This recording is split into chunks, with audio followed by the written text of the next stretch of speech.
I'm going to talk about how to parallelize NDSolve.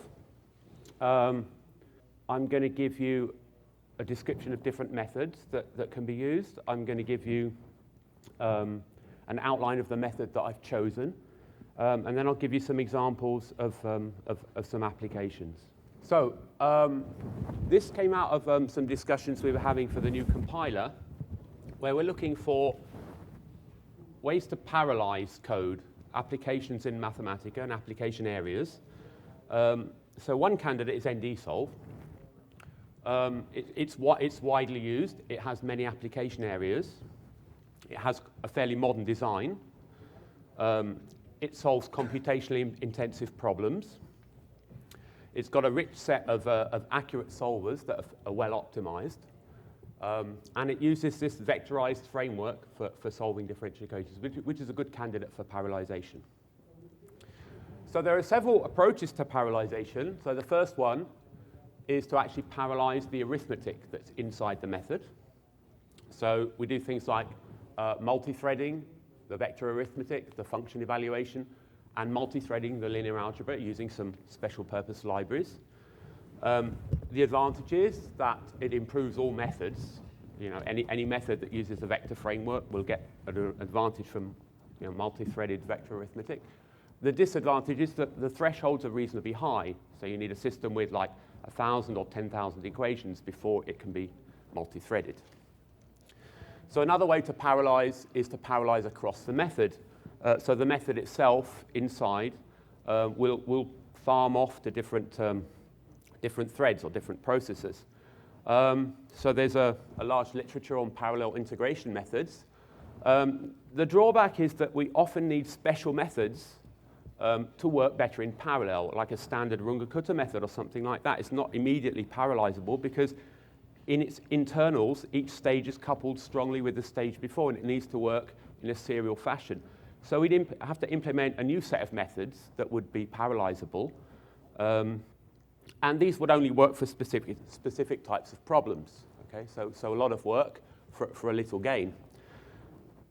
So another approach is to actually discretize the actual problem that we're interested in. Now, there are many methods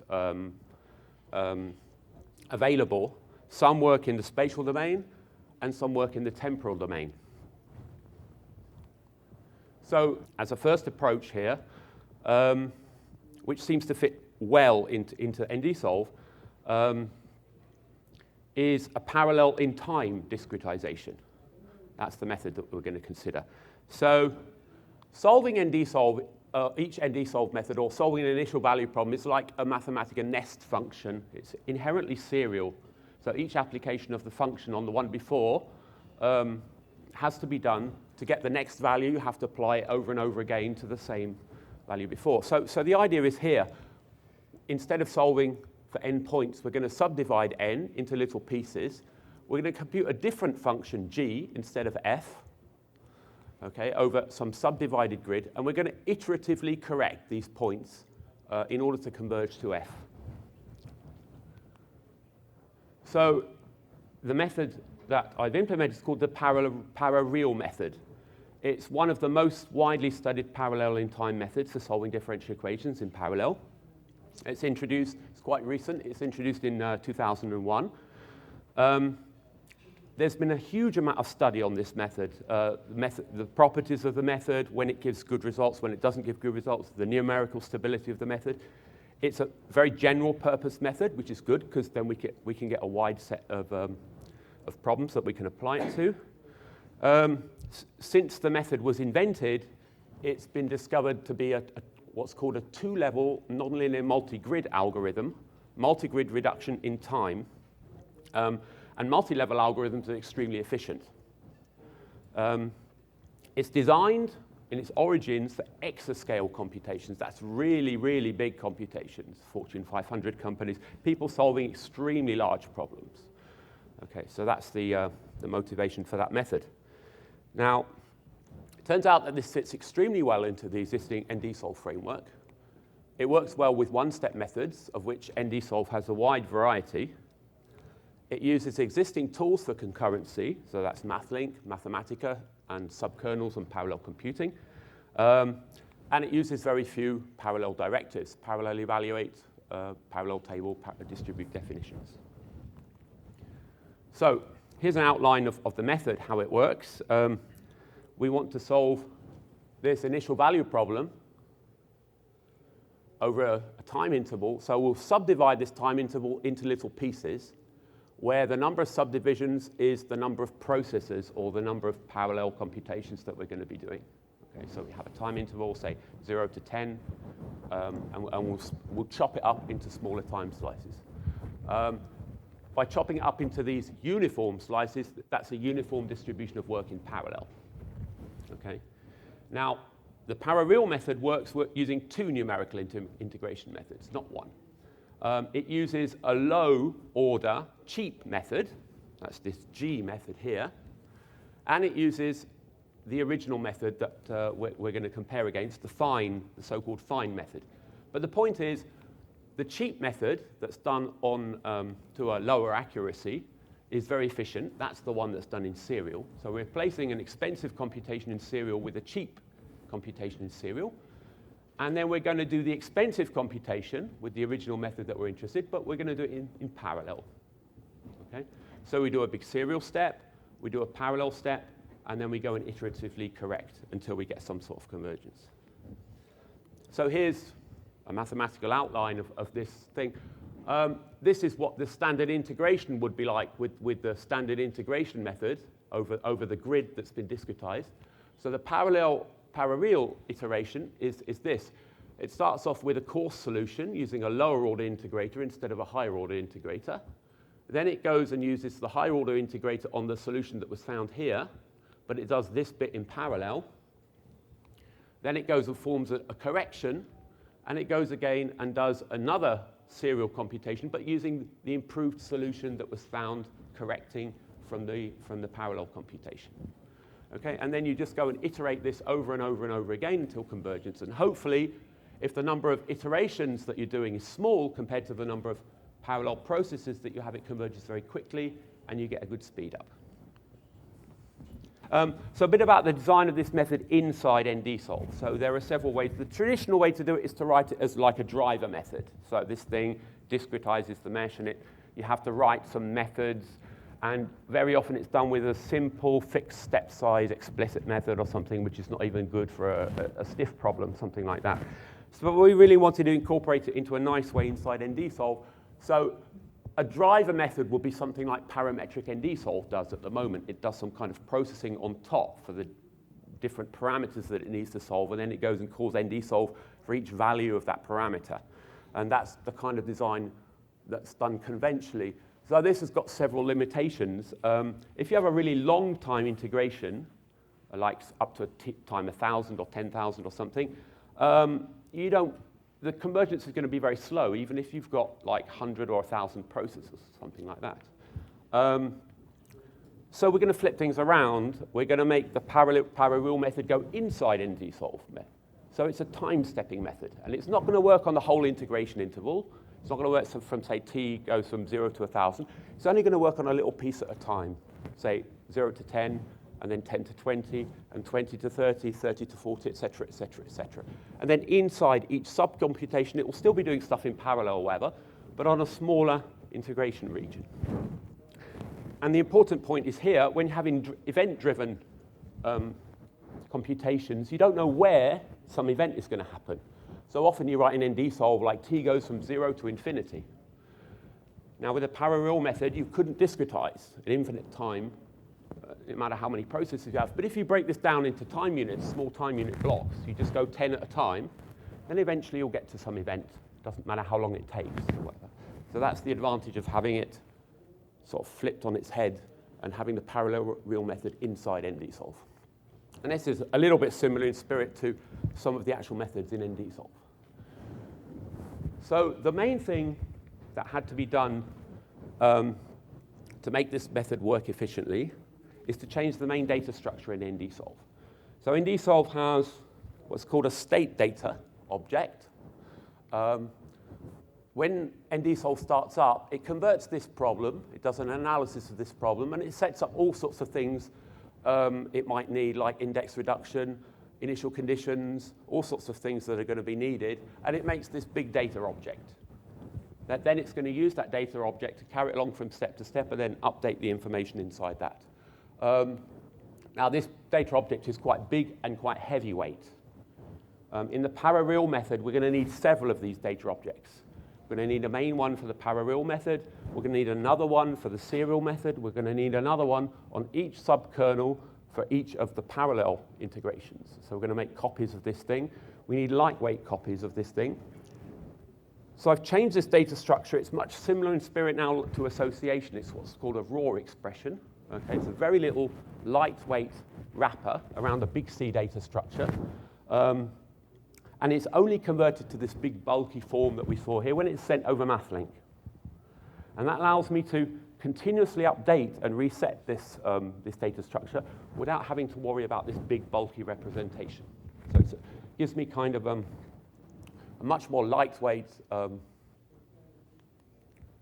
way of working with this data structure. Now, the parallel primitives, there are really only two parallel primitives that this method uses. It has to launch and close subkernels for the method to work. It has to send the main NDSolve object to each parallel kernel for the method to work. And then at the end, it has to clean up after itself. The actual main computation is just a simple loop using parallel table.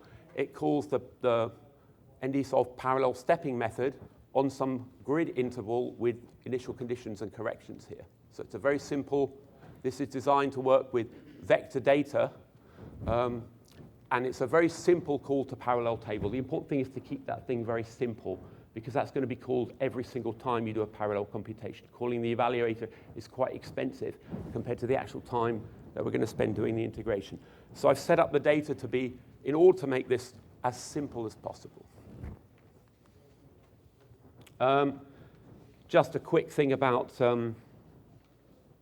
NDSolve. Another thing that was needed in NDSolve is a finalize method. So we have a method initialization that sets up things like method coefficients, workspaces, data structures that the method actually is going to need.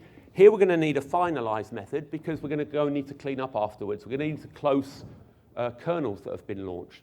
Or if the kernels are persistent, we're going to go and need to clean out data that's been left in each of those subkernels. Okay, so we're going to need a finalize step inside NDSolve. Okay, so this is the basic method, how it works. NDSolve, it does its equation processing. It gets to the parallel method. The parallel method goes and initializes data, sets up subkernels. It initializes the submethods, and it sets up data structures that it's going to need. And then it gets to the actual iteration method. It goes and calls a low-order method in serial, and then it goes and calls higher-order methods in parallel, and then it goes again after another iteration, working out a corrective step here, and does another serial computation, and so on and so on and so on until you get convergence. And then it gets to the end of this particular subgrid computation. If that's the end of the time integration interval, then we're done. Otherwise, it will go back and do the next chunk of computation. Okay, so this part goes back to itself. And then eventually we get to the finalize part where we go and do the cleanup, and then we process the solutions to the interpolating functions in NDSolve. Okay, so the speed up of the parallel method, it depends on the cost of solving in serial, the cost of solving in parallel, the number of iterations that are needed for convergence, and also the number of parallel processes that are running. There's also some kind of latency and data copying and that kind of thing. This is just a kind of trivial equation here that we're solving over a specific time. It's just the time that NDSolve takes to solve this using an explicit Runge-Kutta method. Okay? Now, this is the parallel method. The syntax for the parallel method, it takes a serial method, and it takes a parallel method. Now, in this case, they're both the same. The order of this method is going to be lower than this method. This is going to be a higher order method, a lower order method, because in serial, we're solving using lower tolerances. We're telling it, so maybe solve only to 10 to the minus 3 or 10 to the minus 4. And so the method automatically will choose a lower order scheme here compared to the higher order scheme. Now you see this is quite expensive compared to 0.02 that we had before. But the point is, a lot of that overhead is not actually the method itself. It's actually launching and closing the parallel kernels. So if we actually launch the kernels beforehand and then go and call the NDSolve method and then close the kernels afterwards, then it becomes much more competitive. It's less than a factor of 10. For this is a trivial problem that's not parallelizable at all. So this is kind of a worst case for this method. Okay? Now I'm really trying to get this overhead to be as small as possible so that you can try it. And so within a factor of 10 is okay. I'll be happy with a factor of 5 or something like that on trivial problems as a worst case scenario. Okay? So that's something I spent a long time developing this method purely in serial just to bring the overhead down as much as possible. Now if you actually look at the computation here, this is the solution of the explicit Runge-Kutta method, and these are the two solutions, one launching the kernels locally and launching the kernels globally. Of course, these are identical, because it doesn't matter if I launch them globally or locally, but just wanted to check that was the case. Now, the other thing that you can do here is I can call this parallel method, but I can call it now with high precision. And it gives me a reference solution that I can compare to these two here. And this is the solution converted back to machine precision. And if you compare these digits, you'll see that there's about an extra digit of accuracy in the parallel method. But they're both within the order of the error estimation. The accuracy goal and the precision goal has been satisfied. That's the important thing here. And the important thing is that this method also works for a high precision reference solution. Okay. So let me get to a PDE example. The nice thing about having this method inside NDSolve is it can leverage off all the things that NDSolve does. So when NDSolve processes PDEs, one of the methods that it uses is a method of lines. It will do a discretization, and then it becomes purely an ODE problem. Okay? So I can leverage off that. I can use the processing that NDSolve does when it sets up this grid to solve this PDE. So here's my brusselator PDE. And here's just to show you that it does actually work for solving PDEs. So here I've chosen a method that switches adaptively when the problem becomes stiff, and I've chosen that both for my serial and my parallel method. Now, of course, this is going to be a lower order method because the tolerances are smaller, and this is going to be a higher order method. And it does actually work. You can see this. I've actually managed to solve this PDE. But what about the runtime? So I want to show at least one example where I got kind of some speed up with this method, at least. So here's one. For this brusselator problem. Now it needs a little bit of, if I just call NDSolve with a stiffness switching method, this is a 16-core machine, okay? Then it takes about almost half a second to solve this PD problem. If I call parallel with the same method for the serial and parallel computation, it takes a little bit longer. So it's no real speed up. 16 cores. This method is really designed for many, many cores, 200,000 something. Okay, so if I can get it to be competitive, you know, for a small number of cores, then I'm doing a reasonable job. But the really important thing is here. So the parallel method is using a stiff solver because this system of equations that it's solving becomes stiff. It has to do linear algebra, stuff like that. The serial method is done to a lower tolerance, and that's not necessarily a stiff problem, okay? So I can use what's called a stabilized Runge-Kutta method in NDSolve, and that's an explicit method. It's an explicit method, but it has a wider stability domain, so there's no linear algebra. There's no additional overhead of a stiff solver. And so the serial computations in this parallel method are done using a very cheap, very efficient method. And what was necessarily to do before in a serial way using an expensive stiff solver has now been pushed down to the parallel solver. Okay? So I'm using the stiff solver in parallel, but I'm using a much cheaper, much lower order, much more efficient thing to do the computation in serial, and then I'm going and correcting. And I'm already able, even on a machine that is not really designed for, I'm already able to get something that's faster. Okay? So the implications for the new compiler, and that's one of the reasons why we started this project in the first place, is what do we focus on? How do we kind of develop functionality of the compiler? And how does that feed back into Mathematica?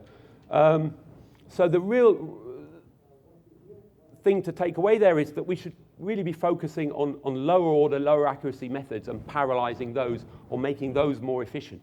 Because that's the thing in the serial step here in this parallel method. Those are really the methods that are going to give us the biggest benefit. Of course, we should continue to parallelize arithmetic, but we should choose like low. NDSolve traditionally has been focusing on solving equations very accurately, and it has a good set of higher order, reasonably expensive methods to do that. But now if we can push to having a new set of solvers that are very cheap for simpler, lower order solutions, that will benefit this method.